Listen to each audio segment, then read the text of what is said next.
Shimon Peres, in a sense, is the paradigm of the whole history of the State of Israel. Not everybody knows that he was a young child coming from a village in Poland who arrived in Israel in the early 1930s. He was born in 1923. I think he was 12 or 13 when he arrived here, escaping what would have been the destruction of his community in Poland. And like many kids of that age at the time, he was sent to an agricultural school, the Ben Shemen College, in the center of the country. And so he received his basic instruction, first of all, learning Hebrew, and then learning high school with very practical work at a time where the kibbutz was an important framework for integrating and absorbing new immigrants and young talent.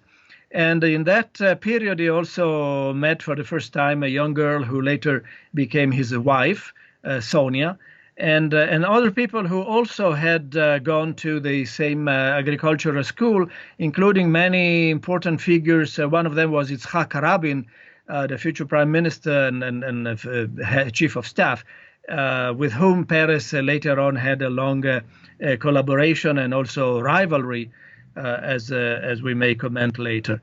So Shimon Peres, a little bit by chance, started in the labor movement, and then years later he became a young assistant of David Ben-Gurion, a very low status post, but a young and dynamic fellow who was helping Ben-Gurion with all sorts of tasks. And Ben-Gurion appears to have been very impressed by the intelligence of this guy, and gave him more and more important tasks. At some point, that was quite crucial during the War of Independence in 1948-49, the end of which Peres was already part of the security and defense establishment in the State of Israel. He was appointed to be the Director General of the Ministry of Defense, which was then being organized. And a few years later, he was appointed Deputy Minister of Defense. And in the 1950s, by the mid-50s, he was already, when he was, after all, a man in his 30s, he was already quite an important part of the defense establishment in the State of Israel.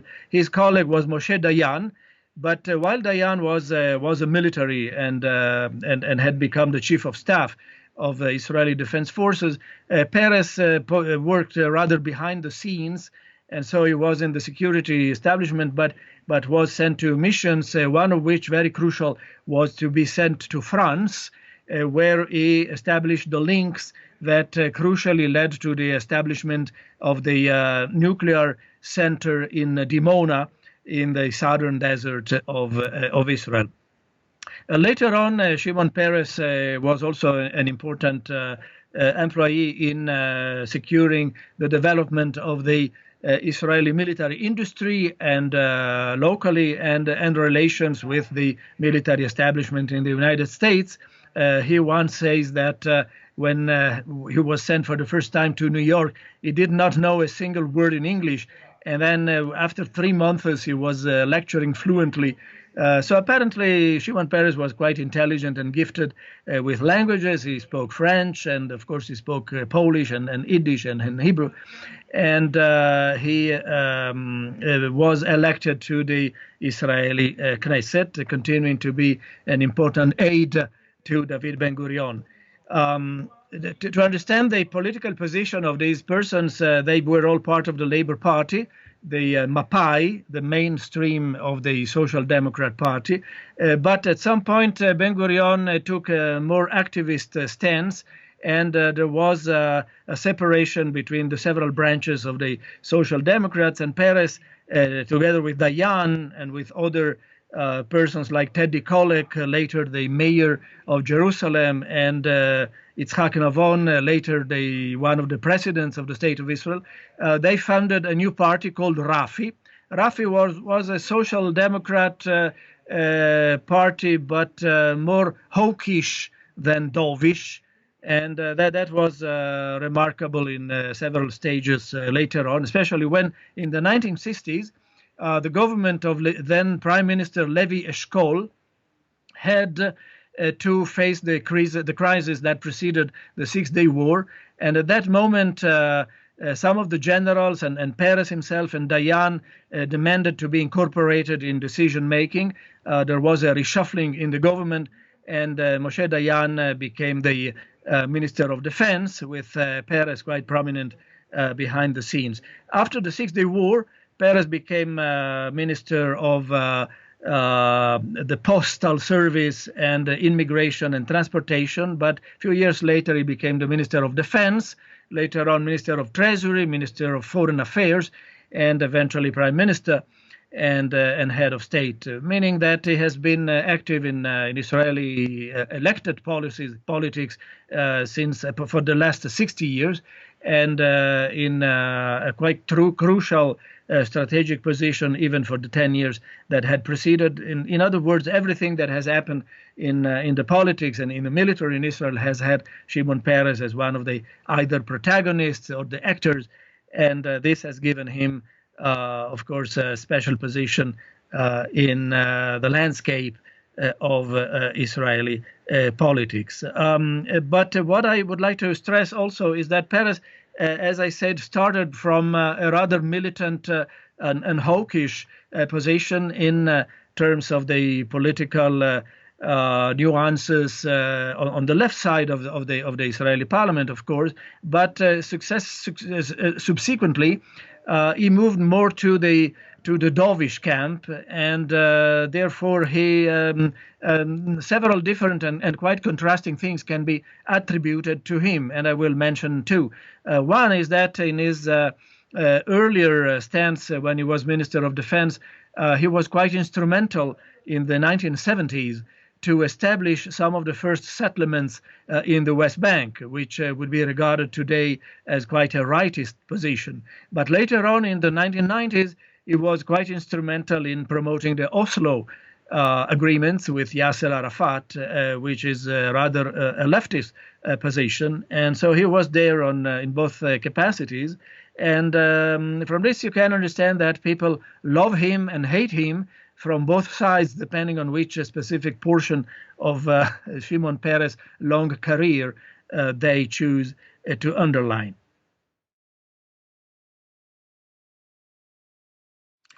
Well, he was, of course, one of the main leaders, and at some point there was a long period which was a bit controversial in terms of the dynamics of the Labour Party, when in fact there were two leaders competing. One was Shimon Peres and the other one was Yitzhak Rabin.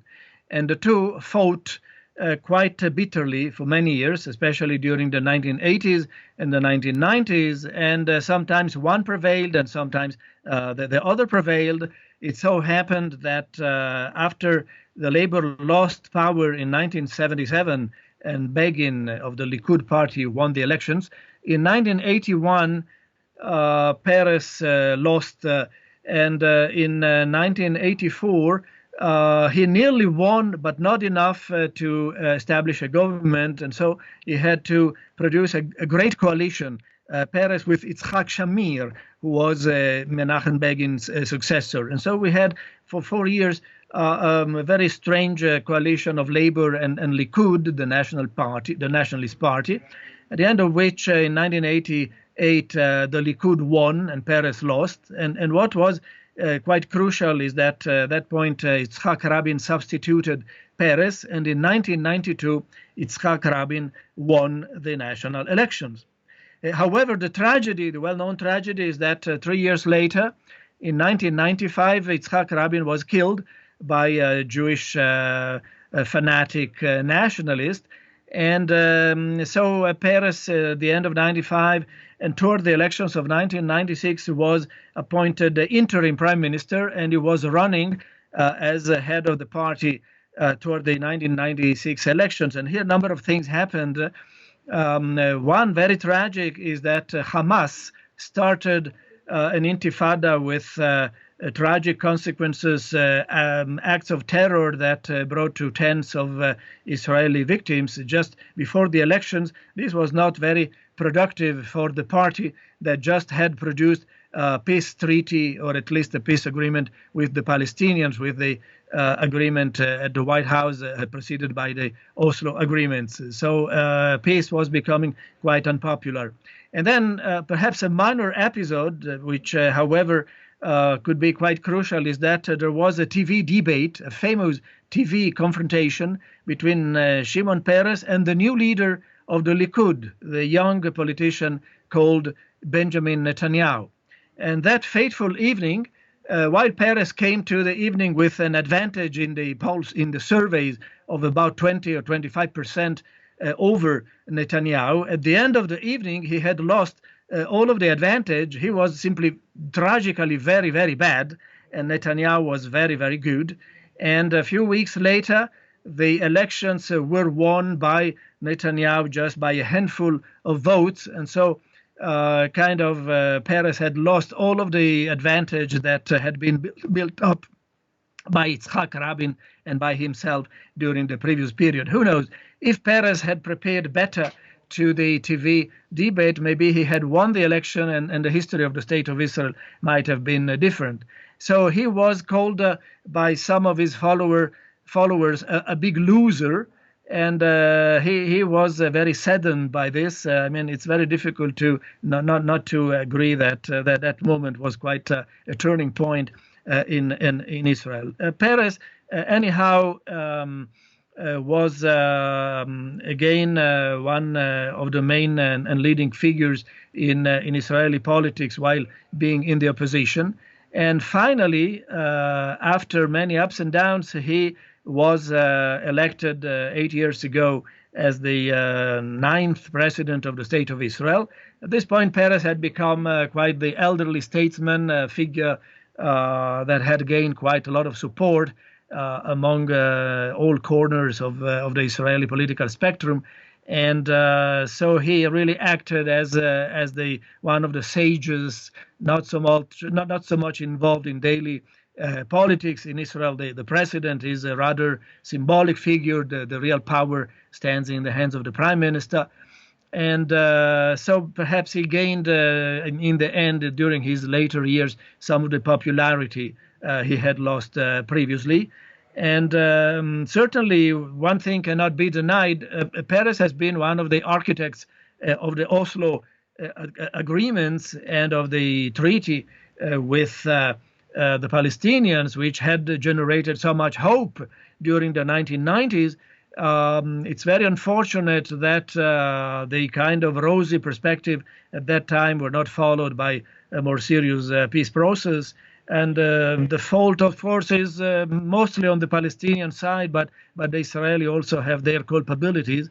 And Peres has been perhaps more than anyone else identified with the peace process during the last 20 years by those who love the peace process and also by those who do not love it. Well, Peres is someone who always had looked at the future. He was very much interested in technology and in science, and this means that he had a very broad vision of politics. It's not only the daily operation, it's also looking at the long-term trends and perspectives, and he was, on one hand, truly a universalist, someone who had really a very broad culture and appreciated readings who came from a wide range of origin. But at the same time, of course, he was a Jewish patriot and an Israeli patriot, and so he cared very much about the future of the Jewish people. In recent years, during his presidency, he did organize a number of big conferences at which several heads of state and chief scientists and scholars and intellectuals were invited.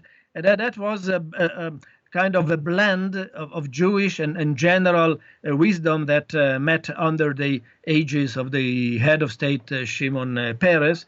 And so the example is perhaps condensated in one word: always have hope, never give up. There are difficulties, but we can overcome it. And we have enough human resources and wisdom drawn from our history and from technology and from the experience of others and good relations with other people. and other politicians that can lead us toward the future. Of course, we must know how to grasp the occasion when such an occasion comes up. And this is perhaps really the message that Shimon Peres, the great statesman, leaves us with some sadness. I would say there are no more today statesmen of that stature. We have politicians, but very few or none, in fact, can be compared with Peres and also Rabin, but also let's not forget Menachem Begin, and of course the greatest of them all, who was David Ben-Gurion in a previous generation. We now have politicians who are perhaps more technical and more pragmatic, but none seems to have the vision and the human warmth and capabilities of the great figures of the past. Nonetheless, let's hope that Peres is not dead, and he will be remembered as a symbol for the future, a rosy future, we hope, for the state of Israel.